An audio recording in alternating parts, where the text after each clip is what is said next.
माता पार्वती और शिव जी की कहानी। यह कहानी गणगौर की पूजा के बाद खासकर कही जाती है।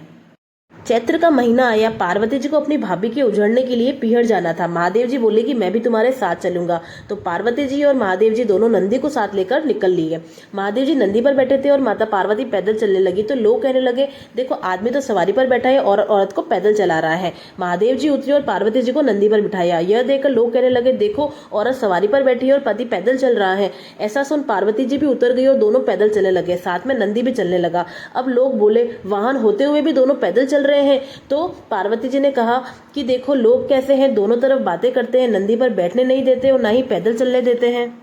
भगवान शिव बोले, पार्वती यह संसार ऐसा ही है, यहाँ ऐसा ही होता है। आगे गए तो एक गाय उठती बैठती बेचैन हो रही थी। पार्वती जी पूछने लगी कि भगवान ये गाय कष्ट में क्यों है। तो शिव जी बोले, इसको बछड़ा होने वाला है। पार्वती जी बोली, बच्चे के लिए इतना कष्ट मुझसे तो सहन नहीं होगा, आप मुझे घाट दे दो, इस मतलब कि आप मुझे ऐसा वरदान दो कि मैं माँ नहीं बन सकूं। तो शिव जी ने बोला, चलो आगे चलो। आगे गए तो एक घोड़ी उठ बैठती परेशान होती हुई दिखी। पार्वती जी बोली, इस घोड़ी को क्या हुआ है, क्यों कष्ट में है। तो शिव जी बोले कि इसको बच्चा होने वाला है। पार्वती जी बोली, मुझसे इतना कष्ट सहन नहीं होगा, आप मुझे घाट दे दो। ईश्वर जी बोले, चलो आगे चलो। आगे गए तो राजा की नगरी में उदासी छाई थी, ढोल नगाड़े उल्टे थे। पार्वती जी पूछने लगी, यह सब उदास क्यों है। तो शिव जी बोले, यहाँ रानी को कवर होने वाला है। अब तो पार्वती जी माने नहीं, बोले बच्चे के लिए इतना कष्ट है तो मुझे बच्चा नहीं चाहिए, आप मुझे घाट दे दो। शिव जी को घाट देनी पड़ी और शिव जी ससुराल पहुंचे, पीपल के पेड़ के नीचे वास किया। माता पार्वती अपने पीहर में सहेलियों में मग्न हो गई। गणगौर नजदीक आई। ईश्वर जी बोले, आज गणगौर है, सभी औरतें पूजा करने आएगी। सवेरे से स्त्रियां पूजा करने लगी। माता पार्वती सभी को सुहाग बांटने लगी। अब दोपहर के समय कुछ औरतें 16 श्रृंगार करके गीत गाती हुई आई। पार्वती जी बोली, सुहाग तो मैंने बांट दिया है, ये औरतें अब आई है। तो शिव जी बोले, पार्वती जी चिट्टी उंगली में जल धो लो, नैनों का सुरमा निकालो, मांग से सिंदूर निकालो, टिक्की में से रोली निकालो, सभी स्त्रियों को अमर सुहाग दो। और पार्वती जी ने ऐसा ही किया और सबको अमर सुहाग दिया। अब माता पार्वती जी और शिव जी घर आ गए। पार्वती जी की माँ ने शिव जी के लिए आसन बिछाया और भोजन कराने के लिए बिठाया। तो भगवान शिव ने जितना भोजन बना था सारा खा लिया।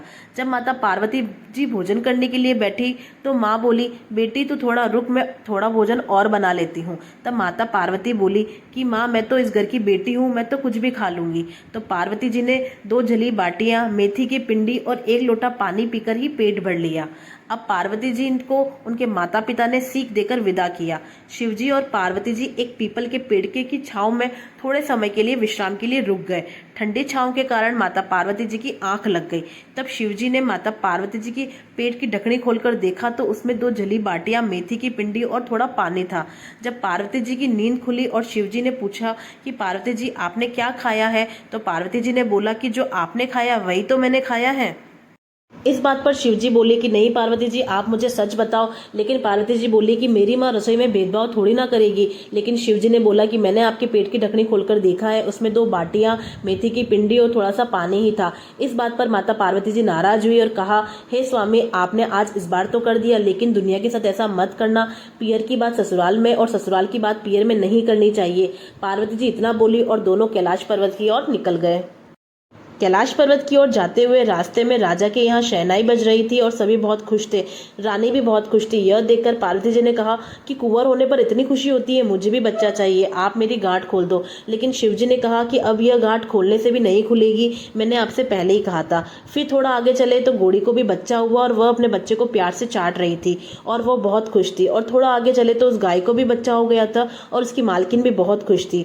इस बात पर पार्वती जी सोचने लगी कि जानवरों को बच्चा होने पर इतनी खुशी होती है तो मनुष्य को कितनी होती होगी।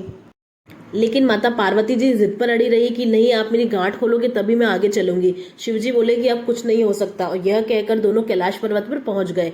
थोड़े दिन बीते और माता पार्वती जी ने अपने मैल से एक पिंड बनाया, उस पिंड को जीवित कर दिया। उस बालक को रखवाली पर रखकर माता पार्वती जी नहाने चली गई। जब भगवान शिव जी आए तो उस बालक ने भगवान शिव को अंदर जाने से रोका। इस बात पर शिव जी को गुस्सा आया और उन्होंने गुस्से से उस बालक का सर धड़ से अलग कर दिया। जब माँ पार्वती जी आई और कहा कि मेरे पुत्र को आप फिर से जीवित करो, तब शिवजी ने अपने दूत को भेजा और कहा कि जो भी माँ अपने बच्चे की तरफ पीट करके सो रही हो, उस बच्चे का सर काट के ले आना।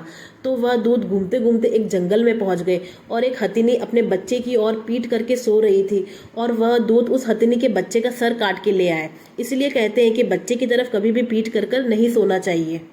भगवान शिव ने उस हथिनी के बच्चे का सर उस बालक के शरीर से जोड़ दिया और अमृत का छींटा दिया, जिससे वह बालक जीवित हो गया, और कहा कि इस संसार में हर काम से पहले माता पार्वती जी के पुत्र गणेश जी की पूजा होगी, उसके बाद सभी देवी देवताओं की पूजा होगी। इसलिए आज हर काम से पहले गणेश जी की पूजा की जाती है।